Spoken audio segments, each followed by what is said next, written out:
오늘 이제 초막절에 대한 말씀을 나누려고 합니다. 초막절의 참된 의미가 무엇인지 말씀을 통해서 보려고 합니다. 3주에 걸쳐서 지금 그 가을절기에 대해서 말씀을 나누고 있죠.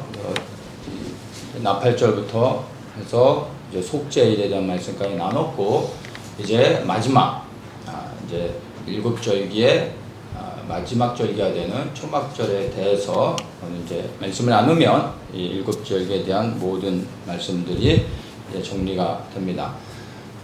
지난 금요일 9월 29일 금요일 저녁 이제 해가 질 때부터 해서 이번 돌아오는 금요일 10월 6일 해가 질 때까지 이 7일 동안 이제 초막절로 지키게 됩니다. 그러니까 지금 시간이 이미 초막절의 시간 안에 지나가고 있는 거죠. 초막절은 이렇게 7일을 지키라고 말씀에서 이야기하고 있고, 말씀을 보면은 이 7일의 초막절을 지키고, 그리고 그 다음날 하루를 따로 또 구분해서 그날을 이제 안식일로, 거룩한 안식일로 또 지키라 이야기하고 있습니다. 그래서 7일의 초막절이 끝나고 하루를 더 연장해서 지키는 겁니다. 그런데 이것은 초막절이 아니라 초막절이 끝나고 하루를 연장하는, 그래서 또 다른 의미의 어떤 그 절기는 아니지만 어떤 그 안에 담겨져 있는 메시지가 있습니다. 그래서 초막절은 8일이 아니라 7일인데, 그러나 이 초막절과 연결되어질 때 8일을 지키게 되고, 첫날과 8일째 되는 날 안식하며 쉬게 됩니다. 그래서 정확하게 얘기하면 7월 6일 날 그 끝나는 게 아니라 7월 7일 토요일 하루가 더 연장되어져서 이제 이 초막절의 모든 절기가 완전히 이제 그 맞춰지게 됩니다. 이 초막절은 단순히 이스라엘의 7번째 그리고 마지막 절기로서 이해하면은 안 되고, 이 모든 7절기를 완성하는 가장 중요한 그러한 절기의 성취와 완성, 이렇게 이해를 해야 됩니다. 그래서 사실은 7절기 중에서 가장 기뻐하고 또 즐거워하고 감사하며 가장 크게 축제를 벌려야 하는 절기가 초막절입니다. 그런데 이사야에서 이렇게 보면 가장 유대인들이 크게 그리고 가장 기뻐하는 절기는 6월절입니다. 왜냐하면 절기상으로는 초막절이 가장 크고 기뻐해야 될 그런 절기인데, 이 초막절은 아직은 유대인들이 실제로 경험한 절기가 아닙니다. 6월절은 그들의 민족 가운데 역사 속에서 그들이 구원을 경험했기 때문에 기뻐하고 즐거워하는 것이 단순히 절기를 지키는 의미가 아니라 이들의 경험을 통해서, 민족적 역사를 통해서 이들이 지키죠. 그래서 6월절을 가장 크게 그리고 기뻐하면서 즐깁니다. 근데 초막절은 아직 그들에게는 실체가 되지 않았기 때문에 6월절보다는 더 큰 의미를 주지는 못하고 있는 것 같습니다. 이 초막절을 이제 히브리어로 이야기하면은 이제 스콧이라고 이제 얘기를 합니다. 그래서 말 그대로 스콧이라는 의미는 그냥 이제 텐트라는 의미입니다. 그래서 우리가 어디 뭐 캠핑을 가면은 텐트를 치죠. 그리고 유목민들이 이렇게 이동할 때 텐트를 치고, 그리고 또 떠날 때 접어서 이제 짐을 메고 가다가 또 어디 거주하면 잠시 또 텐트를 치죠. 그런 식의 의미입니다. 그래서 임시 거주지, 이렇게 이해를 하면 될 것 같습니다. 그런데 이 스콧이라는 단어 안에 자주 사용되는 단어는 아닌데 어떤 의미가 있냐면 은밀한, 이런 의미가 있습니다. 그래서 이 임시 거주지라는 뜻을 갖고 있는데, 은밀하다라는 이 단어의 의미를 이 초막절에 대입해서 조금 생각해 볼 필요가 있습니다. 이 초막절은 사실 하나님과 가장 친밀하게 지내는 그러한 절기로서 우리가 그 은밀한 단어를 좀 가지고 와서 초막절을 이해하면 좋을 것 같습니다. 시편 91편 1절에 지존자의 은밀한 곳에 거하는 자는 전능하신 자의 그늘 아래 거하리로다, 이 말씀이 있죠. 그러니까 전능자의 그늘 아래 거한다라는 말씀은 그러니까 여호와 하나님의 보호를 받는 것을 의미하는 겁니다. 이 초막절은 여호와 하나님의 보호를 받는 것인데, 이 여호와 하나님의 보호를 받기 위해서 시편 91편에서 말하고 있는 것은 이 지존자의 은밀한 곳에 거해야 된다라고 말하고 있는 거예요. 그래야 하나님의 보호를 받는 겁니다. 근데 여기서 지존자라 말하면 가장 높은 곳에 계신 분을 의미하는 거고, 여기서 은밀한 곳에 거하라라는 말의 의미는 이제 숨겨진 장소라는 뜻입니다. 그래서 하나님과 나만 아는 그런 숨겨진 장소에서 하나님을 만나는 것, 그게 곧 친밀함을 이야기하는 것이죠. 그래서 일상의 삶 가운데서 이 땅에 살아가는 동안에 우리가 하나님과 얼마만큼 친밀하게 지내느냐, 하나님과의 친밀함은 그 의미가 뭐겠습니까? 그냥 할 말 못할 말 다 하는 이런 의미가 아니라 정말 하나님을 온전히 경외하는 것을 하나님과의 친밀함, 하나님의 말씀에 순종하는 것, 이게 하나님과의 친밀함이라고 이해할 수 있겠죠. 이와 같이 하나님 안에서 온전한 순종을 이루며 친밀한 사람이 하나님의 보호를 받는 겁니다. 근데 그 하나님의 보호를 받는 게 바로 하나님이 장막이 되어주셔서 지켜주신다는 그런 의미가 되는 겁니다.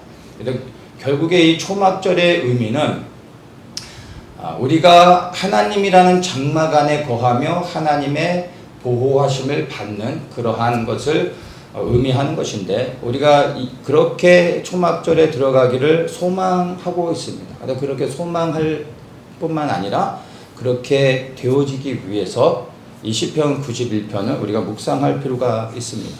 지존자의 은밀한 곳에 거하는 것이 무엇인지를 생각하며 내가 그렇게 되어질 때 정말 이 초막절의 보호 아래서 하나님의 은혜를 누릴 수 있게 되는 겁니다. 근데 그것들을 생각하면서 이 초막절을 우리가 이해하면 좋겠습니다. 하나님께서 이 초막절을 유대인들에게 지키게 하시면서 왜 지켜야 되는지에 대해서 하나님께서 사실 이 절기 안에서 말씀을 해주셨습니다. 42절에 보면 너희는 7일 동안 초막에 거하되 이스라엘에서 난 자는 다 초막에 거할지니 이는 내가 이스라엘 자손을 애굽 땅에서 인도하던 때 초막에 거하게 한 줄을 너희 대대로 알게 함이니라. 나는 너희 하나님 여호와니라. 이렇게 말해주고 있습니다. 이 말씀을 들으면 너무 명확하죠. 초막절을 지키게 하신 하나님의 목적이 무엇입니까? 바로 출애굽한 이후에 이들이 광야 생활 가운데 하나님이 그들을 어떻게 보호하시고 인도하셨는지를 기억하게 하시는 겁니다. 그러니까 6월절은 바로의 권세로부터 하나님께서 강권하시는 은혜로 출애굽하게 하신, 홍해를 건너 구원해 주신 것을 기억하며 하나님께 감사하는 절기라면, 이 초막절은 유대인에게 있어서 이 홍해를 건너 이제 바로의 권세로부터 자유를 얻어 광야 40년 생활 가운데 낮에는 구름 기둥으로 밤에는 불 기둥으로, 그리고 그들이 수고하지 아니하여도 하나님께서 40년 동안 단 한 번도 이들에게 굶게 하지 않으시고 모든 먹을 것과 입을 것과 마실 것을 조금도 부족함 없이 하나님이 책임져 주시고 인도해 주셨던 이 40년의 장막생활, 이것을 하나님께서 기억하게 하시는 겁니다. 그러니까 기억하게 한다라는 말은 그냥 기억하고 끝나는 것이 아니라 기억함으로 그 여호와 하나님 앞에 감사하게 하시는 거죠. 그렇게 감사함으로 나를 구원하신 분이 누구인지, 나를 지켜주시고 인도하신 분이 누구인지를 다시 한번 생각하며 그 하나님 한 분만을 섬기게 하는 목적이 바로 이 초막절을 지키게 하신 그러한 의도가 있는 것입니다. 자, 그런데 이것은 1차적으로 유대인들에게 왜 초막절을 지켜야 되는지에 대해서 이렇게 말씀을 해 주셨고, 그리고 이 말씀을 따라 유대인들은 이제 초막절이 되어지면 이제 집을 나와 바깥에 이 초막을 세우고, 그리고 말씀대로 광야 생활 가운데 자신의 조상들을 이렇게 지켜주신 것을 생각하고, 그리고 또 그것을 자손들에게 나누고 가리키면서 또 감사하고 있습니다. 그러나 사실은 하나님께서 이들에게 초막절을 지키게 하신 목적은 분명히 말씀해주고 있지만, 이것은 1차적인 그러한 목적이고, 이 안에 더 깊은 하나님이 초막절을 지키게 하시는 하나님의 그 참된 의도가 또 있다는 것을 우리가 생각해 볼 필요가 있습니다. 무엇을 통해서 이 초막절에 담겨져 있는 또 다른 의미가 있는지를 생각할 수 있냐면, 이미 성취되어진 봄절기를 통해서 앞으로 성취되어질 초막절이 진정으로 그 안에 담고 있는 의미가 무엇인지를 우리가 생각할 수 있게 되는 것입니다. 먼저 이제 성취되어진 그런 그 봄절기들을 잠깐 좀 이렇게 우리가 다뤄보면, 첫 번째로 지키는 게 유월절이 있죠. 유월절은 애굽의 모든 장자를 다, 애굽 땅에 있는 모든 장자를 다 죽일 때, 죽이는 재앙이, 그들이 죽음을 당하는 재앙이 임할 때 어린 양의 피를 바른 유대인의 가정 안에는 그 죽음의 사자가 피를 보고 넘어가 그 가정이 죽음을 면하게 됐습니다.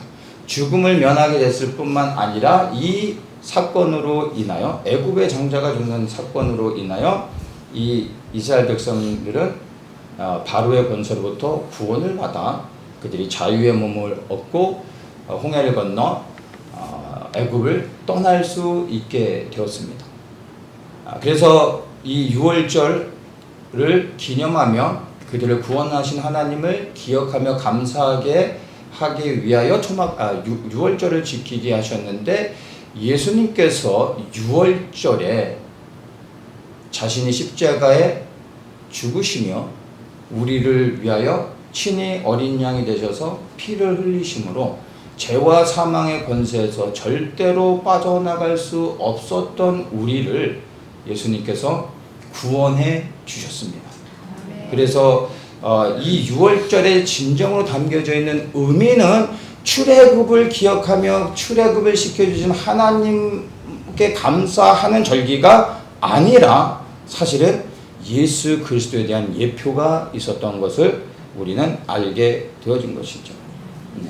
또한 유월절을 지나 초실절이 있습니다. 이 초실절은 이스라엘의 첫 번째 추수를 의미합니다. 그래서 첫 번째 추수가 뭐냐면 이 보리의 추수입니다. 그래서 이제 보리의 이 열매가 알곡이 익었을 때 제사장이 이제 알곡이 익은 단에 논에 가서 그 첫 익은 알곡을 뽑아다가 이제 가지고 가서 머리로 흔들어서 하나님께 드리는 제사가 초실절입니다. 이제 요제라고 하는데, 이제 추수가 시작되어졌습니다. 첫 추수가 시작되어졌습니다. 라고 하며 기뻐하며 추수가 시작되어졌음을 알리는 게 초실절입니다. 그런데 이 초실절 날 예수님께서 유월절에 죽으시고 장사되어지고 안식일을 지나 그 다음 날이 초실절인데, 이 초실절 날 죽은 지 3일 만에 무덤에서 부활하심으로 말미암아 예수님께서 다시 사셨는데, 그것은 곧 초실절을 성취하는 것이었습니다. 무엇에 대한 성취입니까? 부활의 첫 열매로 예수님께서 들려주신 것입니다. 어느 누구도 사망의 권세를 깨트릴 수 없었는데, 예수님이 죽으셨지만, 완전히 죽으셨지만, 그러나 그분이 다시 부활하심으로 말미암아 사망의 권세를 깨뜨리신 겁니다. 그리하여 이제 첫 부활의 열매가 되셨음을 온 세상에 알리시는 것이었습니다. 이것이 초실절의 성취이고 진정한 초실절에 담겨져 있는 의미가 되는 것입니다. 그리고 나서 이제 초실절로부터 하루를 카운트해서 그 초실절 날부터 해서 7일의 안식일의 그 사이클을 7번을 돕니다. 안식일이 7일을 기준으로 해서 돌게 되죠. 이 7일의 안식일을 7번을 돌게 되면 49일이 되죠. 그리고 7번을 돌아 50일째 되는 날이 오순절. 50일째 된다고 해서 오순절이라고도 말을 하고 7번의 안식일을 그러니까 7일의 안식일을 7번 돈다고 해서 77절이라고도 말을 합니다. 근데 이 77절 그리고 오순절 바로 이 날에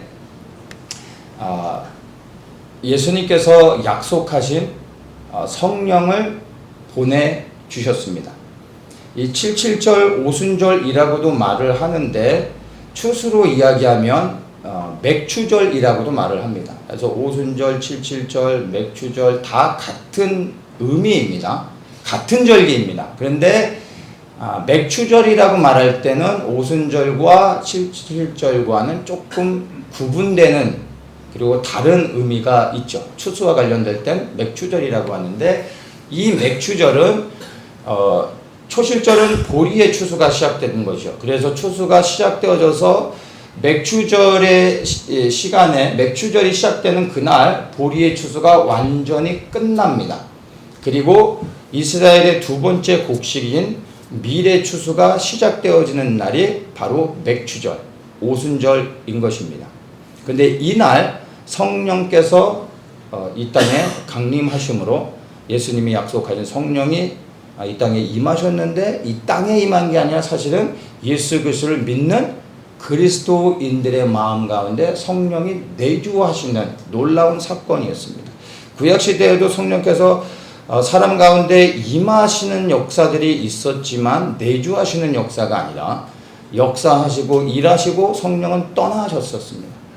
그런데 이 오순절에 믿는 자들에게 임하신 성령은 인격으로 우리 안에 거하시며 우리 안에서 우리를 인도하시고 양육하시며 그리고 우리를 성장시키시며 구원으로 인도하시는 분입니다.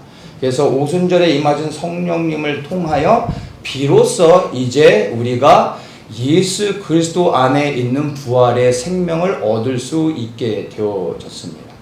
그래서 이 오순절의 진정한 의미는 예수님께서 초실절의 부활의 첫 열매가 되심으로 이제 우리가 성령이 우리 안에 내주하시고 성령의 인도하심을 따라 순종하며 살아갈 때 이제 각 사람의 영혼의 추수, 영혼의 구원이 이제 성령의 역사하심을 통하여 시작되어지는 것입니다. 우리 개개인의 영혼의 구원의 추수가 시작되어졌음을 알려주는 것이 바로 이 오순절을 오순절이 의미하는 것입니다. 자, 이와 같이 예수님께서 놀라우게 유대인들에게 이스라엘 백성들에게 지키라고 하신 이 봄절기의 시간표에 맞춰서 정확하게 예수님께서 유월절을 성취하셨고 초실절을 성취하셨고 또한 오순절을 성취하신 것을 예수님이 승천하시고 난 이후에 비로소 그들이 늘 지켜오던 절기와 비교해 볼 때 깨닫게 되어진 겁니다. 그리고 이 절기가 단순히 유대인의 전통으로서 하나님이 그냥 지키게 하신 것이 아니라 그리고 이 절기가 단순히 과거 역사 가운데 출애굽과 관련되어서 하나님이 그것을 기억하게 하신 것이 아니라 그것으로 주어졌지만 실상은 그 안에 그리스도께서 성취하실 모든 이 땅의 계획들을 다 예표적으로 보여주기 위한 것이라는 것을 이 봄절기를 성취하신 것을 통하여 깨닫게 되어진 겁니다.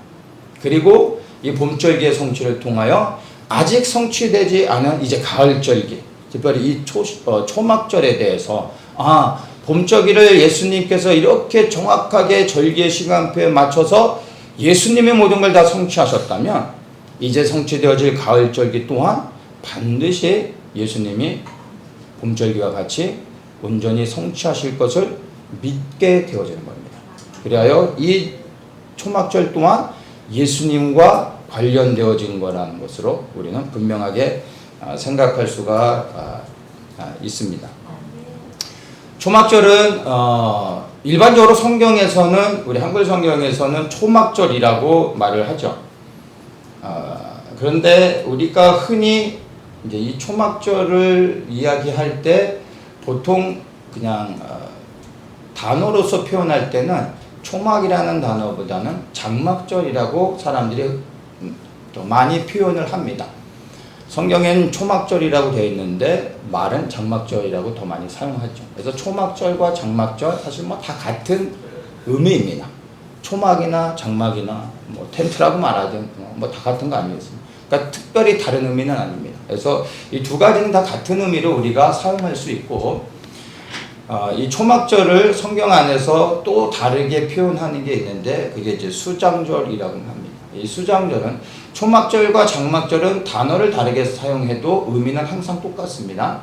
근데 수장절이라고 표현을 할 때 그 의미는 초막절과는 약간 구분되는 의미가 있습니다. 이 수장절은 추수와 관련되어질 때 사용하는 단어입니다. 그래서 수장절이라는 말을 할 때는 이것은 이제 가을 추수를 의미하는 것으로 사용하는 것입니다. 그러니까 의도하는 게 무엇이냐에 따라 우리가 초막절이라 말할 수도 있고 수장절이라고 말할 수도 있습니다. 근데 같은 절기인데 의미는 조금씩 다릅니다. 그거는 좀 이따 좀 살펴보도록 하고요. 자, 그러면 이제 우리가 예수님께서 초막절에 무엇을 어떻게 성취하시는 것인가, 예수님과 관련해서 생각해 봐야 하겠죠. 그럼 먼저 가을절기 나팔절부터 우리가 이제 지난 3주 동안 쭉 봤지만 나팔절부터 다시 좀 정리해 보면, 나팔절은 예수님의 재림을 알리는 사인입니다. 그래서 이미 나팔절은 시작되어졌다라는 것을 제가 분명히 나눴습니다. 나팔이 무엇으로 불려졌다고요? 회개하라 하나님 나라가 가까이 왔느니라 라는 예수님의 선포를 통하여 이미 나팔은 불려졌다는 겁니다. 지금 우리는 나팔이 불려지고 있는 가을절기가 시작되어진 그러한 시대에 살아가고 있는 것입니다. 속죄일은 예수님의 그 재림, 그리고 또 재림하셔서 이 땅에서 행하실 심판을 의미하는 겁니다. 죄를 지을 때마다 우리가 이 구약의 의미로 보면 속죄제물을 드려 죄사함을 받지만, 그러나 이 속죄일에 대제사장이 지성소까지 들어가 하나님 앞에 온전히 죄사함을 받아야 비로소 모든 죄가 사함을 받는 것입니다. 그래서 완전한 죄사함은 이 속죄일에 이루어지는 것이고, 이래야 이 날이 너무나 중요했기 때문에 하나님께서 유일하게 모든 백성들에게 금식을 명하면서까지 이 속죄일에 하나님 앞에 스스로를 괴롭게 하며 하나님 앞에 나오라고 말씀을 하셨던 겁니다. 그래서 이 속죄일에 우리가 금식하며 죄를 회개하는데 바로 이날 온전한 죄가 사함을 받는 것입니다. 그래서 이 날은 믿는 자에게는 하나님 앞에서 온전한 죄사함을 받아 구원에 들어가는 날이지만, 믿지 않는 자들에게는 하나님의 무서운 심판으로 인하여 영원한 불못에 들어가게 되는 판결을 받는 무서운 날이 되어지는 겁니다. 그래서 예수님의 재림과 심판이 이제 이 속죄일에 이루어진다라는 것을 우리가 보게 되었습니다.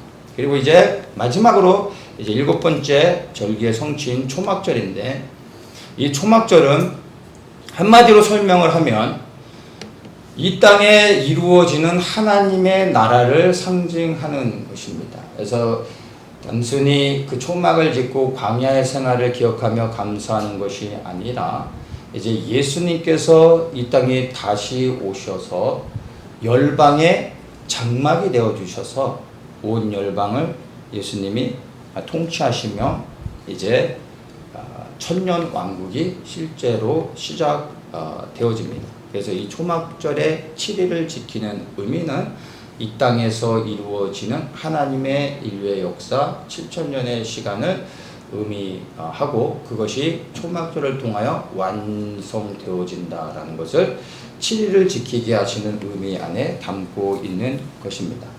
세상의 관점 그리고 과학은 뭐 인류의 역사, 지구의 역사가 짧게는 몇만 년에서 몇만은 아니라 짧게는 몇 억인 것 같아요.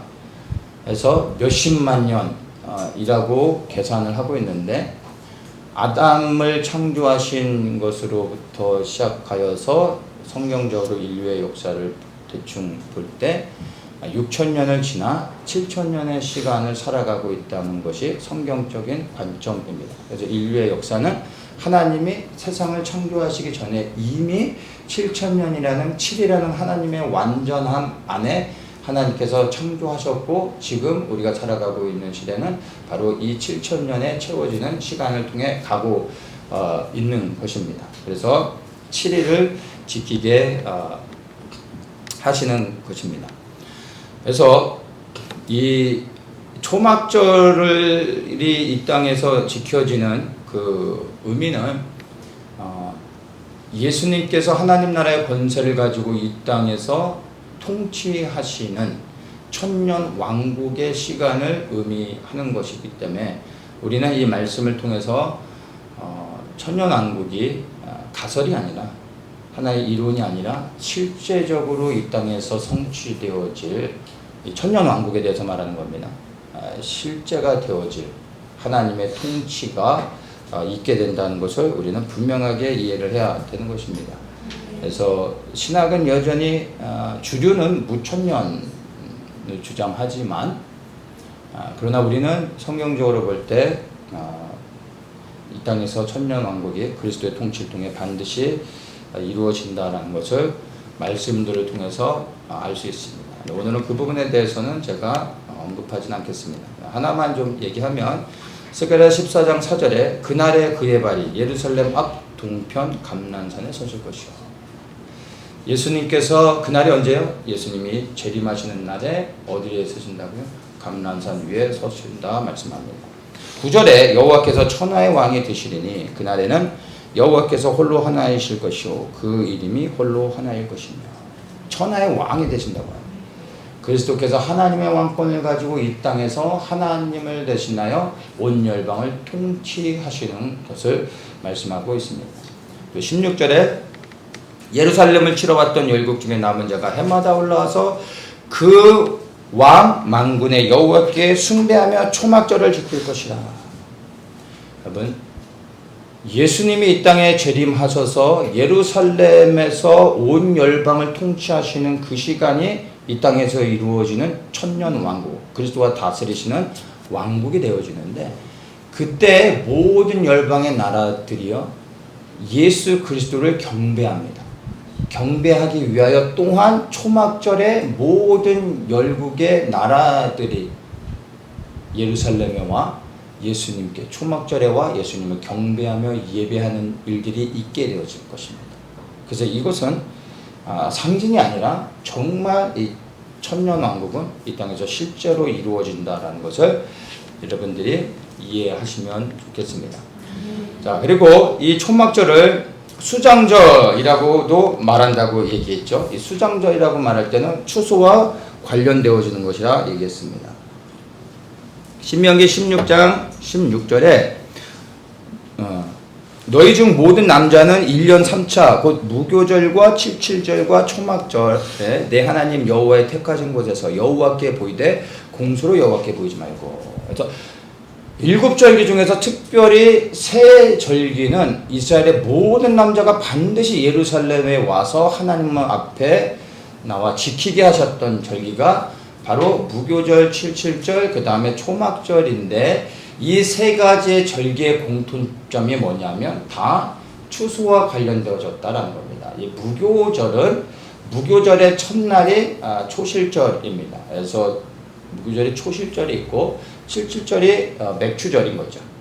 그리고 초막절 이게 수장절입니다. 그래서 이 3대 절기는 반드시 지키게 하셨는데 모든 남자들이 와서 지켜야 되는데 이 모든 이 세 가지의 절기가 공통점이 다 추수와 연관되어 있다라는 겁니다. 그래서 초실절이 보리의 추수, 예수 그리스도의 부활의 첫 열매. 그 다음에 이제 맥주절, 이제 성령의 역사를 통하여 이제 우리 영혼의 추수가 시작되어지는 것을 말하는 것이죠. 그리고 세 번째 수장절, 이 초막절이 또한 수장절인데, 이스라엘에서 이제 모든 추수가 완전히 맞춰져서 모든 추수의 그 물품들을 이제 곡간에다 넣고 그 곡간을 잠근 다음에 잔치하러, 7일의 잔치에 참여하러 나오는 것을 의미합니다. 근데 봄절기에 그 두 번의 추수는 곡식 추수이죠. 이 곡식은 이제 우리와 관련된 영혼의 구원에 관한 추수입니다. 구원에 대한 추수라고 말할 수 있는 거죠. 근데 가을절기의 추수는 곡식 추수가 아니라 과일 추수입니다. 여름을 지나서 이후로는 이제 과일에 대한 추수를 하는데, 이스라엘에서 과일 추수의 가장 대표적인 것은 딱 두 가지를 성경에서 이야기합니다. 포도와 감람, 이제 올리브 나무. 그래서 포도는 열방을, 하나님을 대적한 열방을 의미하는 거고, 감람나무는 이스라엘, 예루살렘을 의미하는 것입니다. 이 포도나무와 감람나무가 하나님 앞에서 다 심판을 받게 되어지는 것입니다. 근데 특별히 이제 우리가 가을 추수로 이야기할 때 포도를 생각하시면 됩니다. 계시록 14장 18절 19절에 또 불을 다스리는 다른 천사가 제단으로부터 나와 이 한낱 가진 자를 향하여 큰 음성으로 불러 가로되 내 이 한낱을 휘둘러 땅의 포도송이를 거두라. 그 포도가 익었느니라 하더라. 천사가 낫을 땅에 휘둘러 땅의 포도를 거두어 하나님의 진노의 큰 포도틀에 던지매. 이렇게 되어지고 난 후에 이제 마지막 7가지 대접 심판이 시작되어지게 됩니다. 그래서 이 포도 추수라는 것은 구원의 추수가 아니라 심판의 추수로 우리가 이해를 해야 됩니다. 그래서 이 초막절은 우리가 모든 추수를 마치고 이제 추수의 잔치에 들어가는 것인데, 또한 그게 이제 하나님의 심판이 담겨져, 이 초막절 안에 하나님의 심판이 담겨져 있다는 겁니다.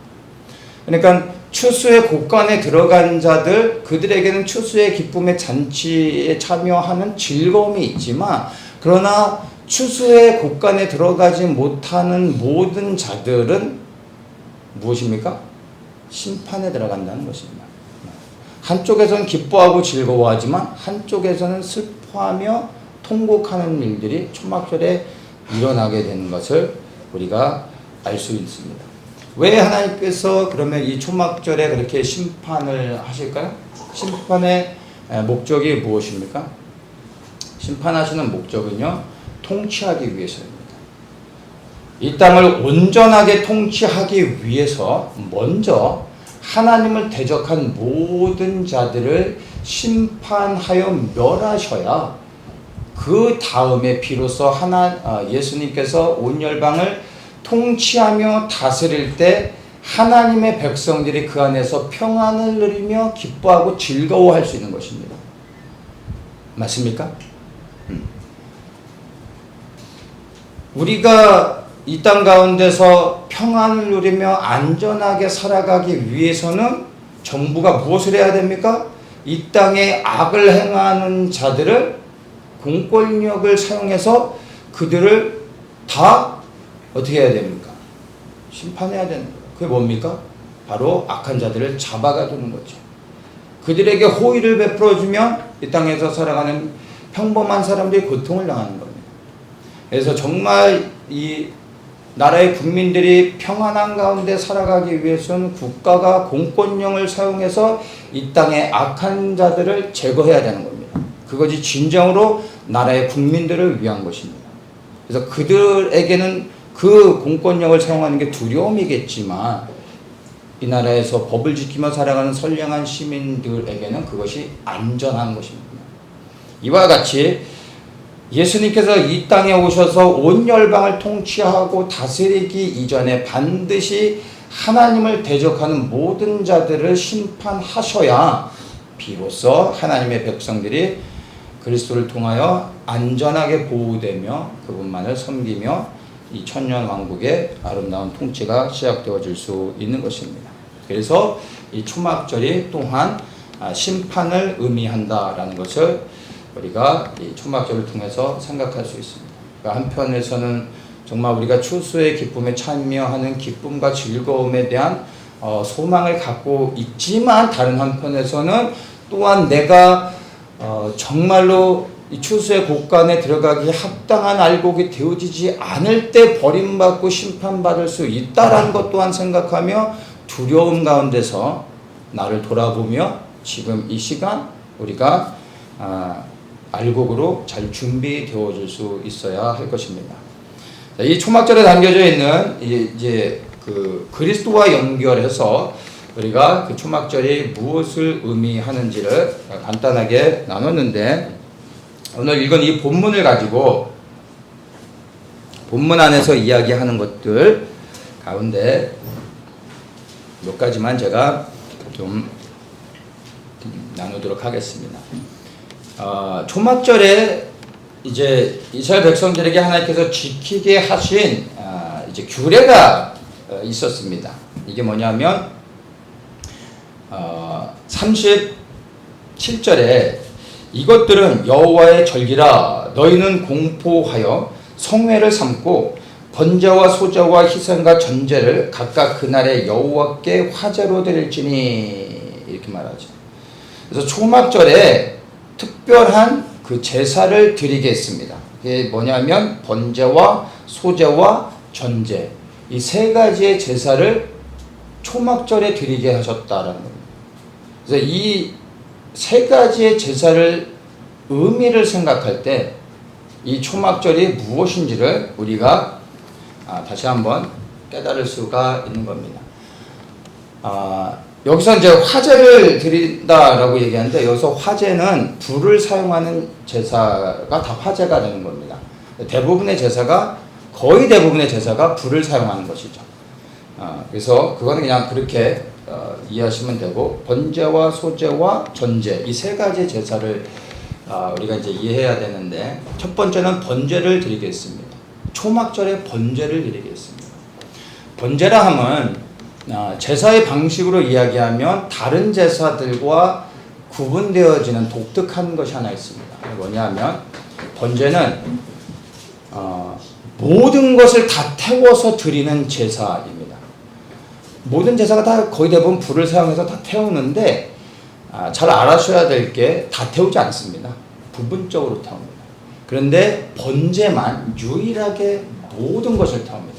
그래서 그 내장과 그 이제 배설물들, 기름, 이것만 제거하고 모든 것을 다 태워 아무것도 남기지 않는 게 번제입니다.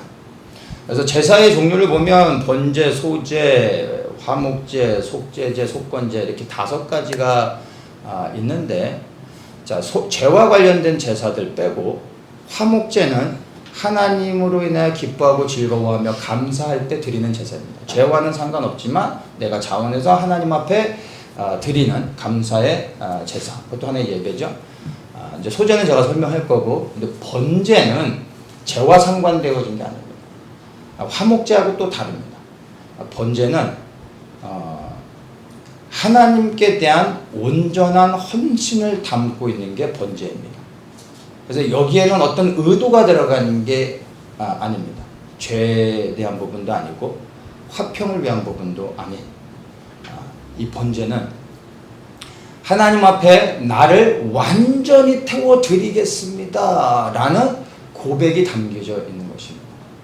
하나님께서 무엇을 기뻐하십니까? 하나님의 가장 받으시는 제사는 번제입니다. 적당히 태우다가 마는 제사가 아니라, 죄 때문에 드려지는 제사가 아니라, 감사로 드려지는 화목제가 아니라, 하나님이 가장 원하시는 제사는 번제입니다.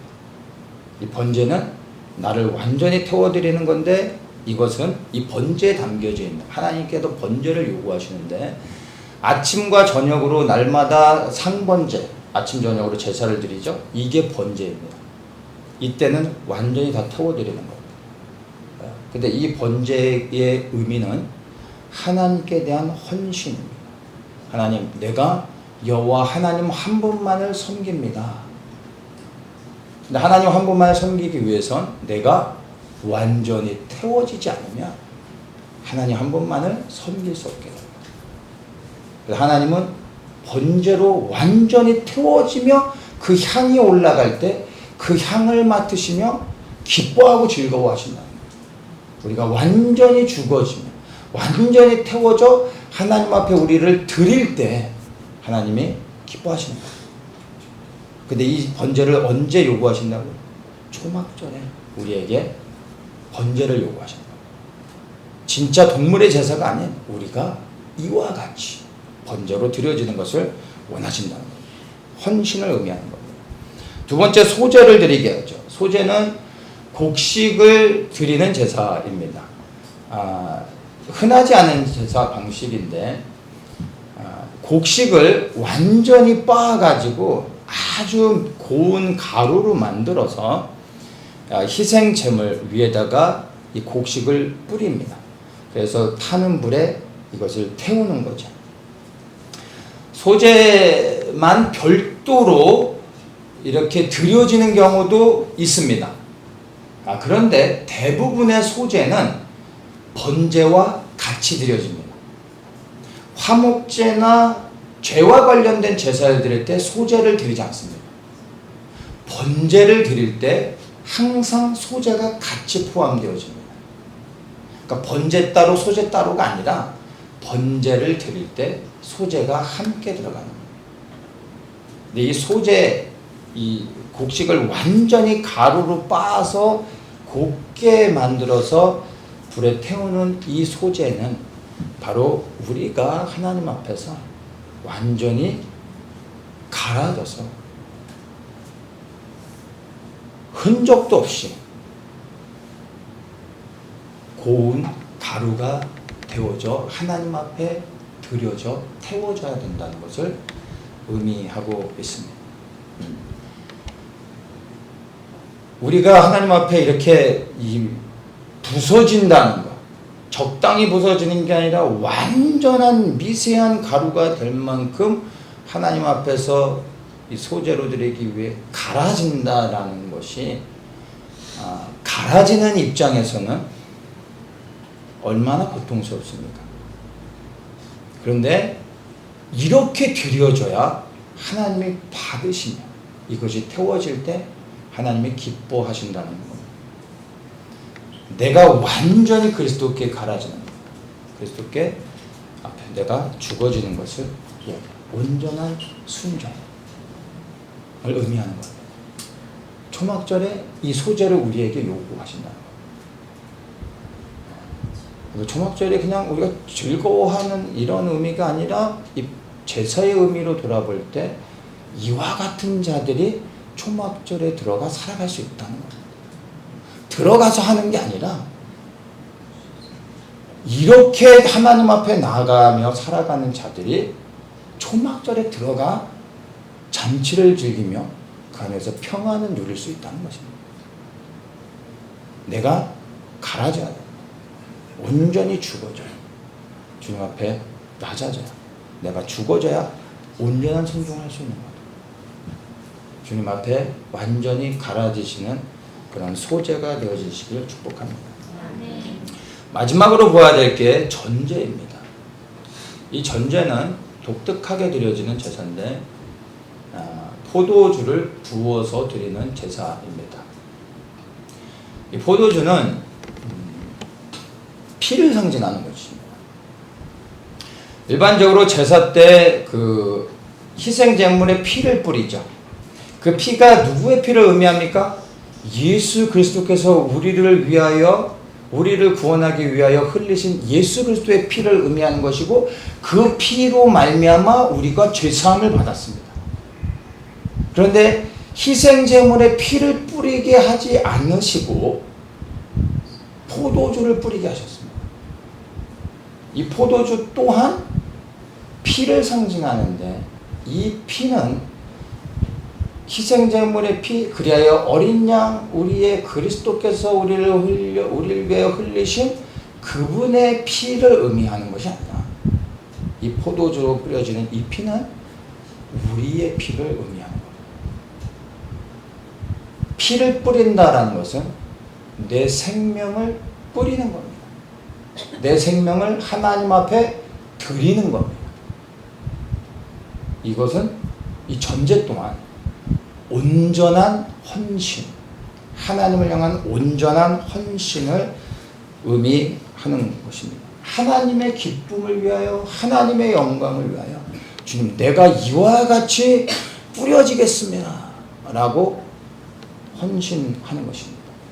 그래서 전제는 이제 소제를 드릴 때 희생제물을 올려놓고 그 위에 곡식을 갈아서 그 위에 뿌리고 마지막으로 포도주를 불에 태우기 이전에 포도주를 그 희생제물 위에 붓습니다.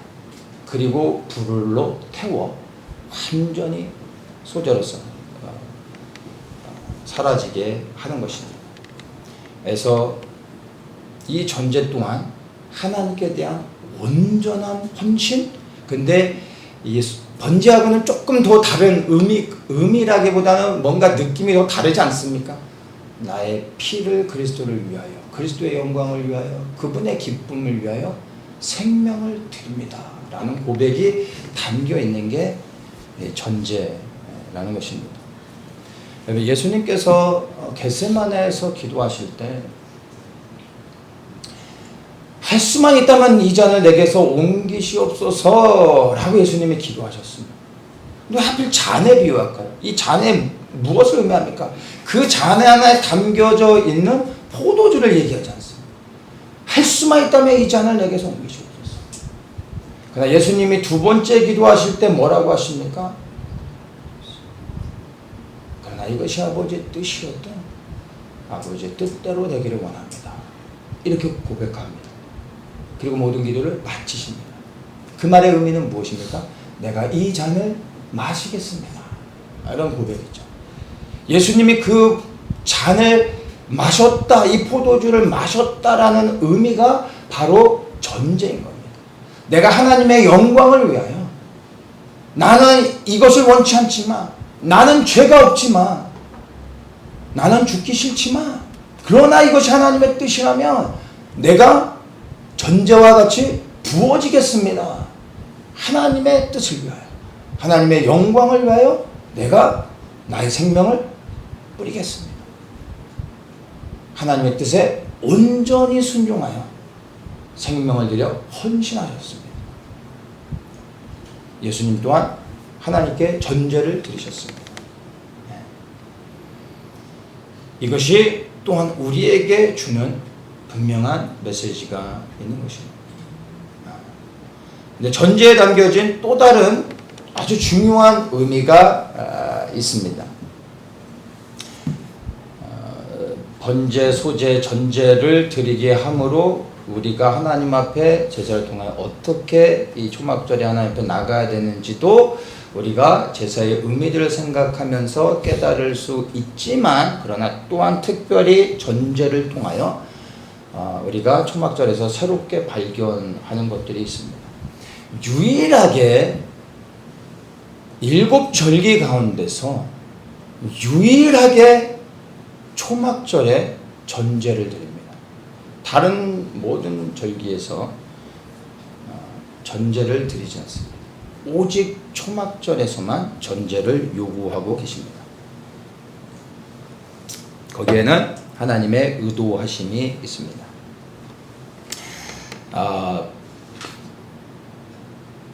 이 전제를 초막절의 마지막 절기의 성취인 초막절의 전제를 드리게 하셨다라는 것을 마지막 절기로서 우리가 연결해서 생각해야 됩니다. 절기의 완성인 초막절의 전제를 드리게 하신 거예요. 예수님의 약속이 성취되어졌다라는 것을 보여주기 위해 전제를 드리게 하신 겁니다.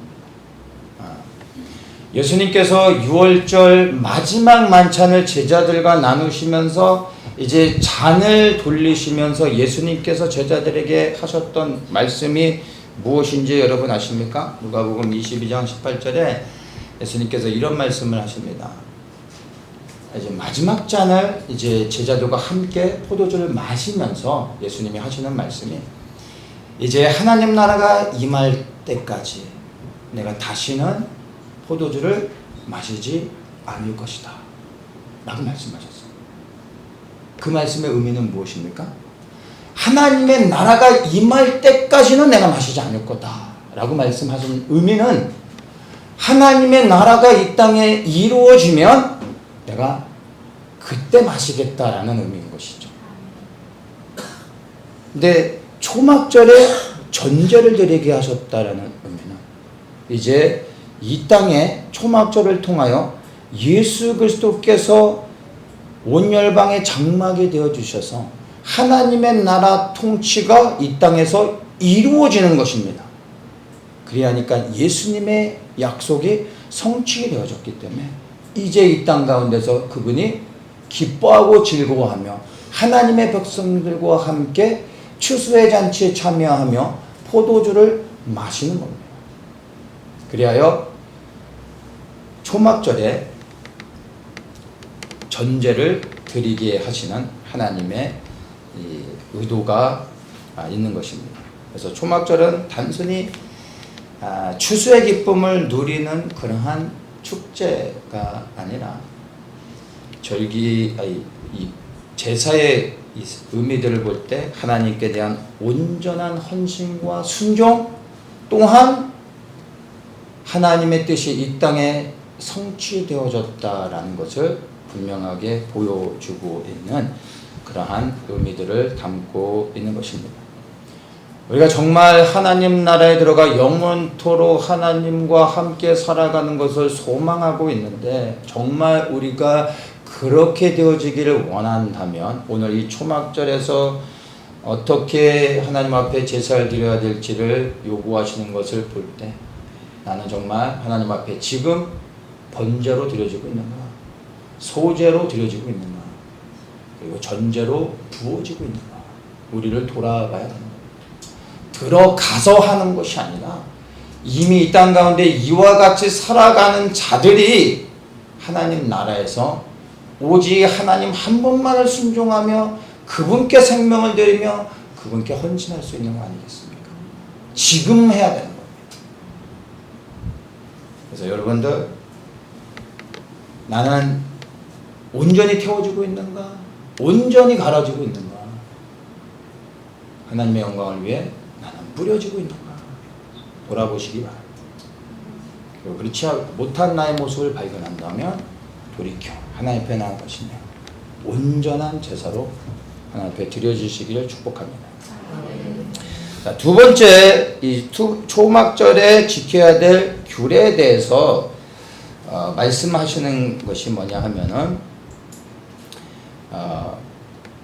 36절에 7일 동안에 너희는 화제를 여호와께 드릴 것이요 제8일에도 너희에게 성회가 될 것이며 화제를 여호와께 드릴지니 이는 거룩한 대회라. 너희는 아무 노동도 하지 말지니라. 7일을 지키라. 34절에 보면 여호와를 위하여 7일을 지키라 이렇게 얘기죠. 그러니까 초막절이 7일입니다. 그런데 36절에 보면 7일을 지키고 그 다음에 8일에도 너희가 거룩히 구별되어진 모임을 가져라. 그때 너희는 아무것도 하지 마라. 안식일로 지키라는 거죠. 그래서 첫째 날과 8일째 되는 날에 안식하라고 말하고 있습니다. 그래서 39절에 보면 7일 동안 여호와의 절기를 지키되 돼 첫날에도 안식하고 제8일에도 안식할 것이요. 초막절에 첫째 날 안식하는 거고 7번째 날이 안식이 아니라 7일에 초막절이 끝나고 8번째 되는 날을 하루를 더 연장하여 지킬 때 이날 안식하는 겁니다. 첫째 날과 8번째 날. 근데 혼동되죠? 그럼 초막절이 7일입니까? 8일입니까? 7일이면 그냥 7일을 지키게 하시면 되는데 왜 또 7일을 지키고 또 8일 한 하루를 더 연장하려고? 그럼 차라리 그냥 8일을 지키라고 하시면 되는데 초막절은 7일이고 8일은 초막절과 연결해서 하루를 더 추가하는 겁니다. 그러니까 초막절은 정확하게 7일입니다. 8일은 연장되어진 것입니다.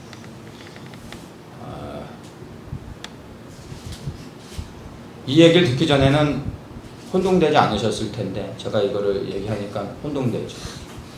7일 지켰는지 8일째 지키겠는지 생각도 안 했었는데, 근데 왜 이렇게 우리를 혼란스럽게 할까요? 여기에는 하나님의 의도하신 7일과 8일을 구분해 지키게 하신 데는 하나님이 그것을 통하여 보여주기 원하신 하나님의 의도가 있습니다. 7일이라는 숫자는 완전함을 의미하죠. 아까도 나눴지만 7일을 지키게 하신 것은 하나님의 역사가, 이 땅을 향한 하나님의 뜻은 7천년의 역사이고 7이라는 숫자는 완전함을 의미하는 겁니다. 그래서 이 땅에서 하나님의 완전하신 역사심이 7을 통하여 성취되는 겁니다. 그래서 7천년의 시간이 채워지는 거고, 천년의 왕국이 이 땅 가운데 채워지면서 인류 역사의 6천년의 시간과 그리스도와 동체하신 천년의 시간이 합하여져서 7천년의 시간으로 이 땅이 이제 하나님의 뜻을 성취하게 되는 것을 의미하는 겁니다. 그것이 7일이 가진 의미이고, 8일, 하루를 7일, 초막절에 7일이 끝나고 하루를 더 연장하게 하셨는데, 8이라는 숫자는 영원을 상징하는 숫자입니다. 그래서 이 땅에서 이 천년 왕국이 끝이 아니라 천년 왕국이 끝나고 난 후에 이제 8이라는 또 다른 영원의 시간으로 이제 넘어가는 것을 보여주기 위해서 8번째 날, 그날 다시 안식하라고 했는데, 이 8일째의 안식은 7일에 한 번 돌아오는 안식이 아니죠. 그러면 7일의 안식을 지키게 하셨죠. 8번째 날에 안식하라고 하신 의미는, 이 안식은 7일에 한 번 돌아오는 안식이 아니라 영원한 안식, 이 땅에서 이루어지는 천년 왕국이 아니라 새하늘과 새 땅을 의미하는, 그 새하늘과 새 땅이 어떠할지 우리는 모릅니다. 그러나 그곳이 바로 하나님의 완전하신 통치가 이루어지는 하나님 왕국이 되어지는 겁니다. 그래서 우리의 온전한 구원은 바로 새 하늘과 새 땅에 들어갈 때 그것이 이루어지는데, 그것이 무엇을 통하여 새 하늘과 새 땅, 완전한 하나님 나라의 통치로 들어가게 됩니까? 초막절의 성취를 통하여 영원으로 들어간다는 것을 우리에게 보여주는 겁니다. 7과 8을 나누신 이유는 이 땅과 새 땅을 구분짓는 것이고, 이 땅에서 이루어지는 천년 왕국과 새 하늘에서 이루어지는 하나님의 왕국을 구분짓기 위해서 우리에게 이렇게 구분하여서 이것을 알 수 있게 하신 겁니다. 자, 그리고 40절에 보면은 4가지 식물에 대해서 나옵니다. 이것 또한 초막절에 지키게 하시는 규례입니다. 첫날에는 너희가 아름다운 나무 실과와 종려 가지와 무성한 가지와 시내버들을 취하여 너희 하나님 여호와 앞에서 7일 동안 즐거워할 것이라, 이렇게 말하죠. 초막절에 단순히 7일 동안 초막을 짓고 그 안에서 즐거워하며 감사하며 살아가는 게 아니라, 그리고 또 제사도 드려야 되는데, 이 초막절에 또 명하신 게 뭐냐 하면은 바로 이 4가지의 나무 실과를 그 초막절에 준비해서 그것들을 또 하나님 안에서 그 4가지의 식물을 가지고 즐거워하라 라고 말씀하신 겁니다. 그래서 이 4가지를 좀 우리가 4가지의 식물을 조금 살펴볼 필요가 있습니다. 아름다운 나무실과 종려가지, 무성한 가지, 시내버들, 이 4가지의 식물. 이거는 이 4가지의 식물에 대해서는 먼저 제가 말씀드리는 거는 정확하게는 알 수 없습니다. 어느 누구도 이 4가지의 식물이 무엇을 의미하는지, 그리고 왜 이 4가지의 식물을 준비하여 그것을 기뻐하라고 하셨는지에 대해서는 우리는 알 수 없습니다. 정확하게는 알 수 없습니다. 그래서 이렇습니다, 이거다 라고 말할 수는 없습니다. 왜냐하면 하나님의 말씀 가운데 이 네 가지의 식물에 대해서 설명해 주지 않고 있기 때문에 우리는 알 수는 없습니다.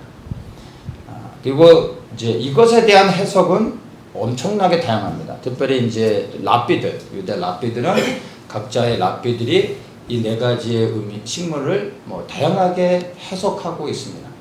근데 그러면 각자의 해석일 뿐입니다. 근데 중요한 건 정확하게 알 수는 없지만 그러나 곰곰이 한번 생각해 볼 필요는 있죠. 그래서 우리가 미드라시에서 해석해주고 있는 의미들을 가지고 그냥 제가 이제 나누겠습니다. 저의 견해가 아니라 미드라시가 해석해주고 있는 것을 제가 좀 소개를 하려고 합니다. 미드라시는 쉽게 말씀을 드리면 유대인들의 성경 해석집이라고 생각하시면 됩니다. 유대인들이 하나님의 말씀, 구약을 해석한 오늘날 우리 신약 시대, 우리 이제 신학으로 얘기하면 그 주석이라고 말할 수가 있겠죠. 유대인들 랍비들의 해석입니다. 그럼 좀 보편적이죠. 소개를 하면 첫 번째 아름다운 나무실과 이 아름다운 나무실과는 그 레몬처럼 생겼는데 레몬보다 커요. 노랗게 생긴 과일인데 이 아름다운 나무실과 이 과일은 맛과 향이 다 좋습니다. 향도 레몬도 향이 좋잖아요. 이렇게 냄새 맡으면 향도 나고 그걸 까서 먹으면 맛도 좋습니다. 이게 좀 커요. 그래서 이것을 이제 유대인들 미드라시에서는 이 네 가지의 식물을 네 부류의 유대인들, 네 부류의 사람들로 이제 해석을 하는 거예요. 그래서 첫 번째 아름다운 나무 실과는 맛과 향이 다 좋은 나무 열매인 거죠. 그래서 맛은 말씀을 이해하는, 말씀을 배우는 것으로 맛을 해석을 하고, 그리고 이 향은 그들의 삶의 어떤 그 열매, 그러니까 삶의 하나님의 말씀을 따라 실천하는 선한 행위, 이런 것들을 향으로서 이들이 해석을 합니다. 미드라시에서. 그래서 맛과 향이 다 좋다라는 것은 하나님의 말씀을 배우고 그리고 말씀대로 살아가는 사람을 아름다운 나무 실과로 이들은 이해를 합니다. 두 번째 종려가지는, 종려가지가 뭐냐면은 우리가 이스라엘 갔다 오면은 대추야자 항상 갖고 와서 우리가 나눠 먹잖아요. 이 종려나무가 이 대추야자 나무에서 나는 열매입니다. 그래서 다 먹어보셨기 때문에 이건 이해하실 수 있을 겁니다. 맛은 있죠. 되게 달아요, 그렇죠? 근데 향은 없습니다. 냄새 맡아보셨나요? 향은 하나도 없습니다. 맛은 있는데 향은 없는 게 대추나무. 대추 여기 뭐라 써 있죠? 종려가지. 네, 종려가지. 종려가지 열매가 대추야자죠. 그래서 그 맛은 있다라는 것은, 즉 하나님의 말씀은 배워서 아는데 향이 나지 않죠. 말씀을 따라 살아가지 않는 사람. 하나님의 말씀은 알지만 하나님의 말씀대로 살지 않는 사람. 있을 수 있죠. 하나님의 말씀은 알지만 불순종하여 살아간 사람들이 있다는 겁니다. 그것을 얘기하는 거고, 무성한 가지가 있습니다. 무성한 가지는 맛은 없습니다. 먹을 수 있는 건 아닌데, 그런데 향은 있는 것을 무성한 가지로 설명을 합니다. 그러니까 하나님의 말씀은 잘 배우지를 못해서 잘 모르는 거예요. 지식적으로 하나님의 말씀에 대한 어떤 이 말씀을 이해하는 것들이 부족한데, 그런데 말씀에 순종하며 말씀대로 살아가는 사람인 겁니다. 이런 사람이 있을 수 있을까요? 말씀을 잘 몰라도 말씀대로 살아가는 사람이 있습니다. 이런 사람이 말씀을 더 알아갈 때 더 온전해질 수 있는 것이죠. 그리고 이제 시내버들 있습니다. 시내버들. 이제 뭐 뭔지 다 아시죠 이제는? 예, 맛도 없고 향도 없는 거예요. 하나님의 말씀도 모르고 배우려고 하지도 않고 그리고 말씀대로 살아가지도 않아요. 그의 삶에 선한 행위가 하나도 보이지 않는 사람. 이렇게 이 네 가지의 식물을 미드라시에서는 유대인들의 네 부류의 사람으로 이렇게 해석해주고 있습니다. 이것이 하나님의 의도하신 거라고 말할 수는 없다고 제가 얘기했습니다. 그런데 이 미드라시의 해석들을 가지고 우리가 생각해 볼 필요는 있을 것 같아요. 왜냐하면 이 네 가지의 식물을 가지고 즐거워하게 절기 가운데 지키게 하셨던 분명한 의도가 있을 텐데 우리는 그 의도를 알 수 없기에 미드라시의 도움을 받아서 우리가 생각해 보는 겁니다. 근데 안타까운 건 이 미드라시에서 이 네 부류의 이 네 가지의 식물에 대해서 사람으로서 비유해서 설명해 주고는 있는데 이것을 종합적으로 그래서 적용해 주지는 않고 있어요. 각각의 부류의 사람들을 설명의 의미를 해석해 주고는 있지만 그래서 어쩌라는 거냐. 그래서 이 절기 때 왜 이렇게 네 가지의 식물을 준비하게 한 것이냐. 그러면 이것을 네 부류의 사람이라고 했을 때 그래서 그러면 이것을 우리가 어떻게 해석하고 적용해야 되냐라는 건 미드라시에서 얘기해 주지 않고 있습니다. 그러니까 이것은 우리의 몫입니다. 적용은 우리의 몫입니다. 그럼 우리가 좀 적용을 해볼 필요가 있겠죠. 여러분 정말로 교회 안에는 이 네 부류의 식물과 같이 네 부류의 사람들이 다 있습니다. 여기에서는 뭐라고 얘기합니까? 이 네 가지의 식물을 가지고 여호와 앞에서 7일 동안 즐거워하라라고 말하고 있어요. 그러니까 이 네 가지의 식물을 가지고 우리가 어떻게 적용을 해야 돼요? 긍정적으로 적용을 해야 되는 겁니다. 맞습니까? 모든 네 가지의 식물을 다 긍정적으로 적용해야 돼요. 부정한 것이 아니라는 거예요. 기뻐라고 말씀하고 있습니다. 그 다음에 이 미드라시의 해석을 우리가 가지고 와서 우리에게 적용할 때 이 교회 안에 네 부류의 사람이 있는데 이 네 부류의 사람 모두를 우리가 받아들이고 존중해주고 세워주고 우리가 함께 가야 된다라는 거죠. 모든 사람들을 다 사랑해야 된다는 거예요. 아름다운 나무 실과만 사랑하는 것이 아니라 뭡니까? 시내버들이라 할지라도 사랑해야 된다는 거예요. 시내버들도 사랑해야 된다고 하니까 여러분들이 갑자기 시내버들이 누구지 하면서 보여주는 사람이 있습니까? 아니면 혹시 여러분이 생각하는 사람이 있습니까? 여러분이 착각하시는 겁니다. 물론 여러분에게 있어 시내버들과 같은 사람이 보여질 수는 있겠지만 그래서 여러분들이 그 시내버들과 같이 보여지는 사람을 사랑하기로 하신다면 너무나 잘하시는 겁니다. 근데 제가 말씀드리고 싶은 건 우리가 시내버들을 사랑하자가 아니라 저와 여러분이 하나님 앞에서는 시내버들과 같은 존재들인 겁니다. 아름다운 나무 실과를 맺는 분으로 생각하고 계셨습니까? 그렇게 돼야죠. 주님이 보실 때 우리는 시내버들과 같은 자들입니다. 근데 여전히 우리를 보며 주님이 기뻐하고 즐거워하고 계시다는 겁니다.